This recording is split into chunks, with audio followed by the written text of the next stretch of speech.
이제는 언론이 주목하지 않고 있는 제일 중요한 얘기를 하겠습니다. 어제와 오늘 사이에 제일 주목을 받았던 분. 저희 정치 야시장에서는 이분을 잊을 수 없습니다. 함익병 개혁신당 공동선거대책위원장의 발언. 나의 또래는 룸살롱을 안 가는 사람이 없다. 근데 이게 지기현 판사 룸살롱 접대 의혹과 관련해서 얘기하다가 본인 유튜브에서 이런 얘기를 한 거예요. 제 나이 또래면 룸살롱 안 가본 사람이 없다. 근데 저는 이 발언도 충격적이지만 혹시 풀러보셨어요? 여기 보면 아주 형편이 어려워서 못 간 분들은 있겠지만 있잖아요. 저는 이 발언에 진짜 뜨악했습니다. 그게 나요. 아니 또래는 아니잖아요. 함익병 또래예요? 그 이제 그분이 나이가 어떻게 되세요? 50대. 50대시잖아요. 네. 50대 후반. 네. 그러면 한 10몇 년, 한 20년의 격차가 있는 건데, 10몇 년의 격차가 있는 건데, 20년이라고는 조금 뭐하고 10몇 년의 격차가 있는 건데, 네. 10몇 년의 사이에 그러면 제가 갈 것 같냐? 네. 안 갈 것 같거든요. 안 갈 것 같아요. 예. 그러면은 그 구분법에 의하면 제가 거기 들어가라는 거죠. 네. 예, 반드시. 네. 예. 아주 어려운 분이시구나. 그러니까 저 구분법에 의하면 나는 굉장히 어려운 사람이죠. 참 근데 이런 발언이 저는 요즘 시대에 나온다는 것도 매우 놀랍지만 이게 선대위원장이잖아요. 그렇죠. 이게 그리고 이분이 과거에도 국민의힘에서 네. 비슷한 자리를 하다가 발언 논란 때문에 이제 하루인가 이틀 만인가 바로 그죠? 일어났죠. 바로 윤석열 그만둔 걸로 알고 캠프에. 있는데 이게 왜 이러실까요? 왜 이럴까요, 진짜? 근데 저는 지금 대한민국에 크게 폐악을 끼치고 있는 네. 법조인 집단하고 크게 다르지 않은 부분이 있죠.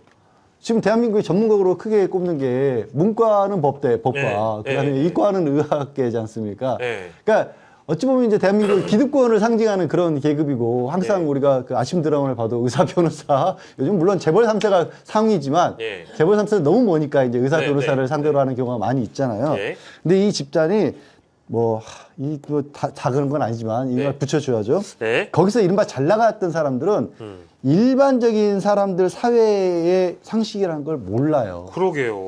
그러니까 윤석열 주변에 있는 인간들도 다 마찬가지잖아요. 네. 사실 한동훈도 얼마나 뜬금없는 얘기를 많이 합니까? 그게 보통 사람들의 삶에 대한 관심, 이해 이런 게 아예 없어요. 예. 거기서 사는 게 그냥 그게 전부라고 생각을 하기 때문에 그런 식의 생각을 하고, 그러니까 그게 전부라는 생각조차도 없어요. 그냥 이 함익병의 발언의 느낌은 진짜로 이렇게 생각하는 것 같거든요. 네. 그러니까 되게 자연스럽고 편안한 분위기에서 예, 그냥 그런 상황이에요. 그리고 그게 또 그런 사람들의 특징 중에 하나가 수평적으로, 그러니까 그 시대에 머물러 있는 정치인 내지는 사회의 어떤 보통인의 삶에 대한 관심도 없고 이해도 없을 뿐더러 네. 또 수직적인 변화에도 굉장히 둔합니다.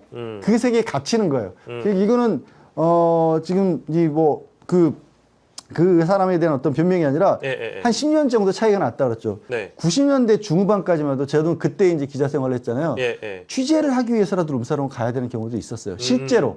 실제로. 네네. 그리고 그때 아닌 말로 무슨 회식을 하면서도 룸사롱을 가는 일까지도 있었어요. 네. 그때는. 네. 그런 일이 있었어요. 예. 그래서 저도 룸사롱 가봤어요, 그때. 예. 하지만 그때도 일반인들이 갈 수 있는 건 아니었어요.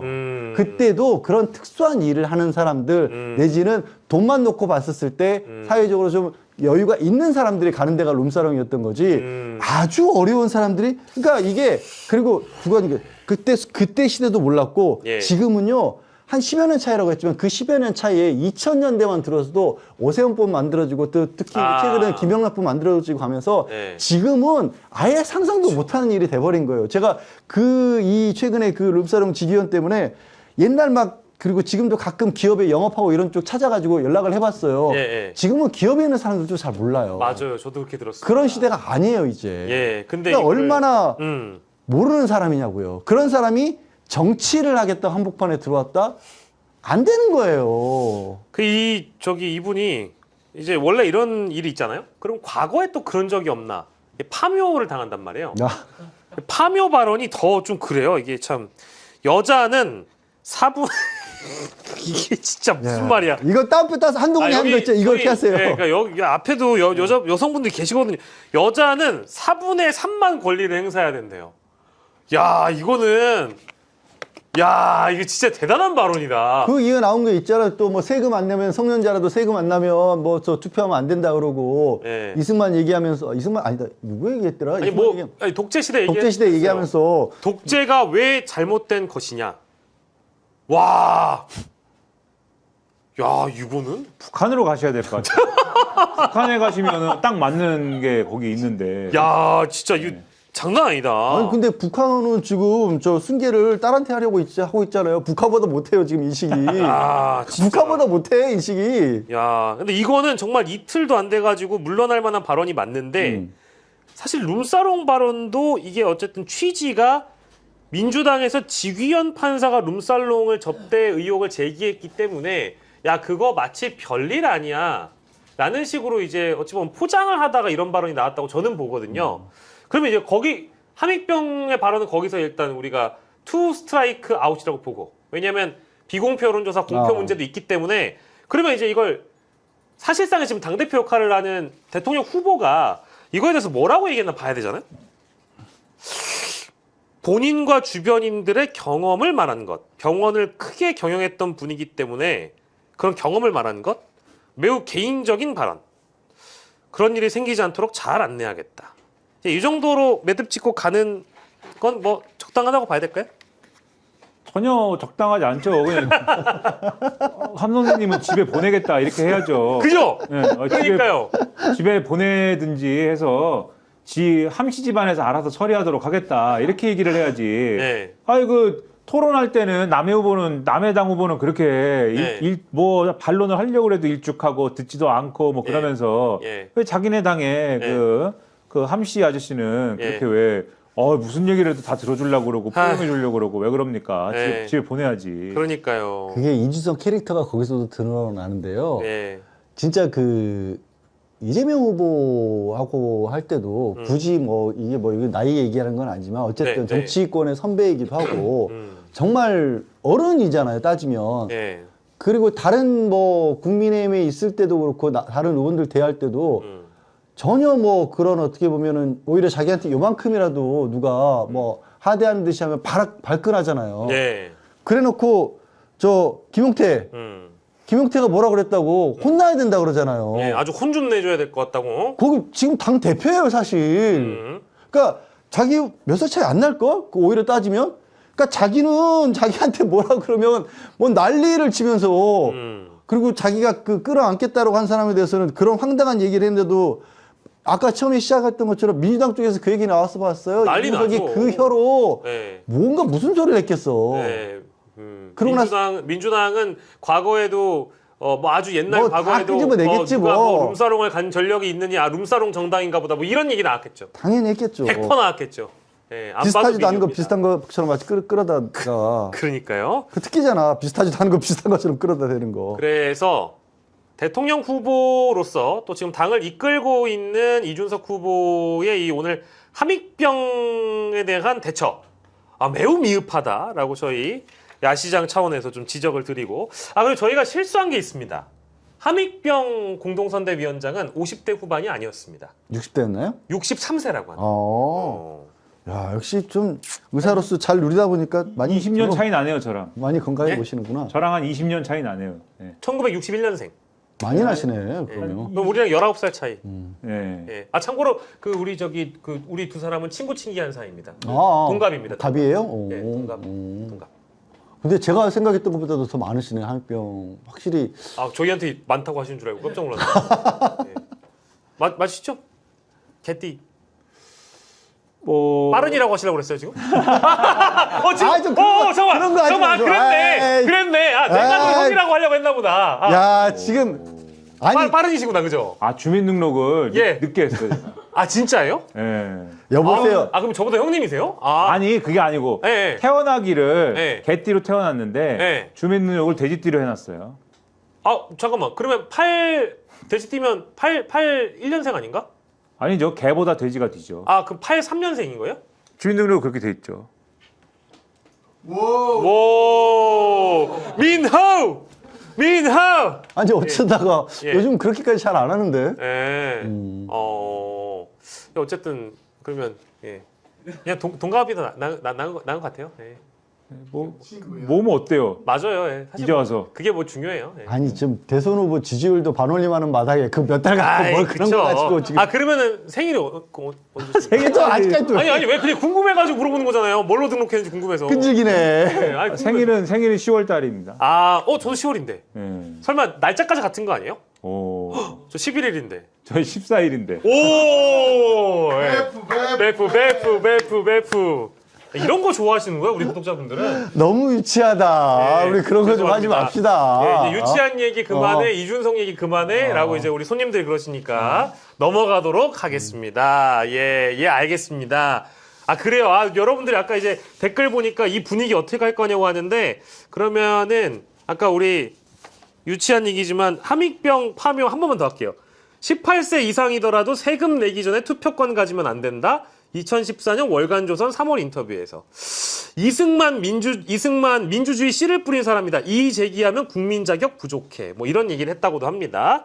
그렇다고 하고요. 이 정도로만 하겠습니다. 그게 전적으로 그 안 좋은 엘리트 의식이 거기 들어가 있는 거죠. 어. 항상 상위에 있다라고 생각을 하고 예. 자기가 생각할 때 기준점으로 잡는 능력 이하에 있는 네. 사람들은 동등하지 않다라는 게 들어가 있는 거고요. 네. 그게 우리나라 보수 쪽에서는 상당히 많이들 자리 잡고 있어요. 아까 독재라는 부분에서 되게 놀랬다고 했는데 네. 얼마 전에 나왔던 그 학계 조사를 보면 네. 보수 지지층에서는 정확한 숫자는 기억이 안 나는데 25% 정도 독재도 나쁘지 않다라고 지지했던 걸로 그런 조사도 얼마 전에 있었습니다. 우리나라 얘기예요.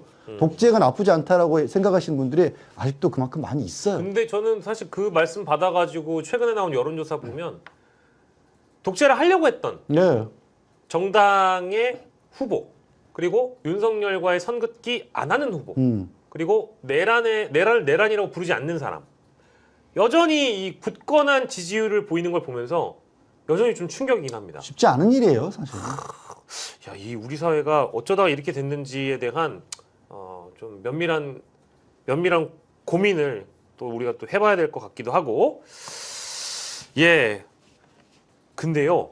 어제하고 오늘 사이에 있었던 내용 중에 저는 오늘 좀 깜짝 놀란 게 아침에 이제 다른 데 가서 브리핑하다가 간밤 사이에 김대남 씨가 이재명 선대위 간다고 했다가 갑자기 김문수로 틀었잖아요.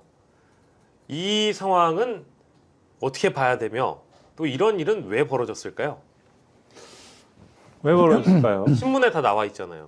근데 왜 벌어졌는지는 모르겠고 예. 근데 추정하기로는 네. 누군가 공을 세우고 싶었나? 그런 생각이 들더라고요. 그러나 공치사를 예. 요즘에 그 영입을 하면은 핫하지 않습니까? 핫하죠. 그래서 뭐 허은하 대표라든지 네. 김용남 전 의원이라든지 네. 그다음에 김상욱 이제 의원이라든지 네. 이런 분들이 보수 쪽에서 넘어와서 그 각광을 받고 네. 좋은 평가를 받고 민주당의 빅텐트, 민주당의 어떤 그런 영역이 넓어지고 뭐 이런 것들을 평가받다 보니까 야 이게 보수에서 어쨌든 데려오면 좋은 거구나 네. 이런 생각을 어떤 사람이 나도 데려올 수 있다. 예. 그런데 뭐 어쨌든 연결된 뭐 이런 게 있어서 누가 있나 김대남이 있네 라고 덜컥 데려오면서 이게 이런 사단이 난 거 아닌가 싶은데 근데 이거는 말이 좀 안 되는 거죠. 이건 예. 웃긴 거죠 사실은. 네. 이 김대남이라는 분은 정치적 상징성 있는 뭐 그런 인사도 아니고 그렇죠. 예. 오히려 정치적 상징성이 아니고 이분은 윤석열 정권에서 뭐 김건희 라인이냐 뭐 이런 사람이고 네. 자기들끼리 공천 다툼을 하다가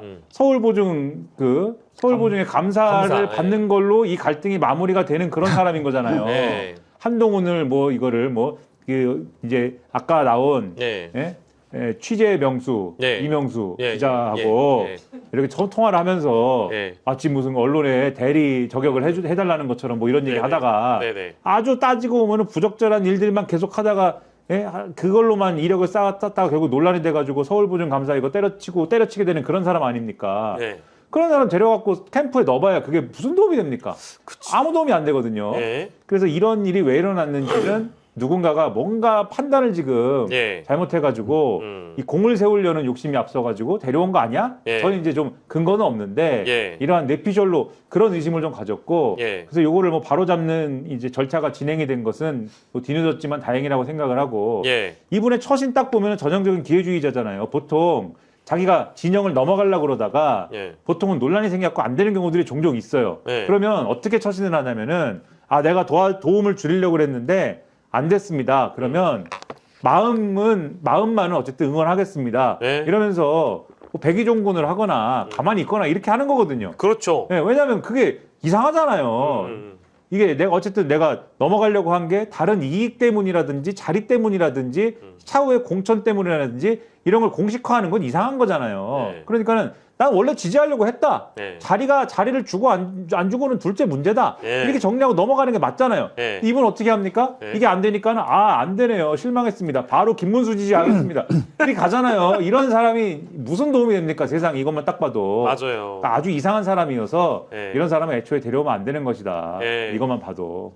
이제 이 김대남이라는 사람이 어떤 스타일인지는 이번 사태를 통해 확인을 했는데 이게 이제 흐름이 좀 끊겼다라고 보는 분들도 일부 있는 것 같아요. 그러니까 뭐 물론 보수 인사 혹은 누군가를 영입시키는 거에 대한 뭐 내부 경쟁이든 아니면은 이런 흐름을 이어가는 거는 필요했는데 뭔가 이게 그 의욕이 과하다 보니까 혹은 자기가 어쨌든 성과를 자랑하고 싶어서 이런 일이 있었던 거라고 보고 경위 파악도 하고 조치도 할 거지만 이제 요 이후에 또 다른 인재 영입이 이러다 끊기는 거 아니냐라는 우려도 좀 하시는 분들이 일부 있던데 그건 아니, 어떻게 보세요? 근데 지금 사실 선거 열흘 남았잖아요. 얼마 안 남았죠. 지금 사전투표 29일 날 생각하면 네. 지금 진짜 글자가 들어 열흘밖에 안 남은 상황이에요. 지금 와서 무슨 누구를 영입을 해서 아직까지도 뭔가를 발굴을 못 하고 있는데 갑자기 발굴한다면 오히려 이상한 거고 네. 저는 이 상황에 대해서 전적으로 김민하 평론가 의견에 공감을 하고요. 예. 여기서 그쳐서 천만다행이라고 생각을 해요. 네. 오히려 지금 더 나가다 보면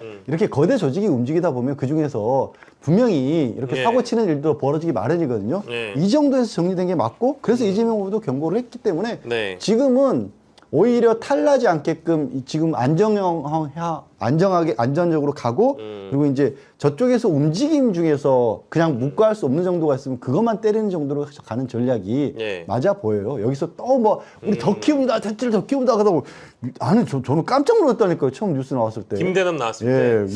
아까 말씀하신 것처럼 어떤 인물인데 이 인물이 그래서 오죽하면 혹시 저 사람이 무슨 그 캐비넷의 비밀 정보 같은 예. 거 많이 그런 얘기까지 뒷말이 나올 저는 만큼 처음에 그렇게 생각했어요. 이해가 안 가니까 그런 예. 거잖아요. 근데 지금 이재명 후보가 그런 거 가지고 뭐 1, 2% 올릴 수 있는 그런 상황이 아니잖아요. 그쵸. 오히려 네. 수성이 도움이 안 돼요. 그러니까 이게 선거에서는 앞서가는 후보가 가장 이제 명심해야 되는 것은 장점을 더 많이 보여주느냐보다는 리스크를 좀 줄이는 것, 예. 단점을 없애는 것, 실수하지 않는 것 이게 중요한데 이게 이제 해프닝이라고 밝히긴 했습니다만은 저도 그래 처음에 김대남 뉴스 나왔을 때는 야 김상욱의 황금폰이 민주당에 확보됐는데 이제는 김대남의 캐비넷마저 민주당이 확보하는구나. 야 그러면 이게 국민의힘은 좀 당황스럽겠다 이렇게 생각을 했지만.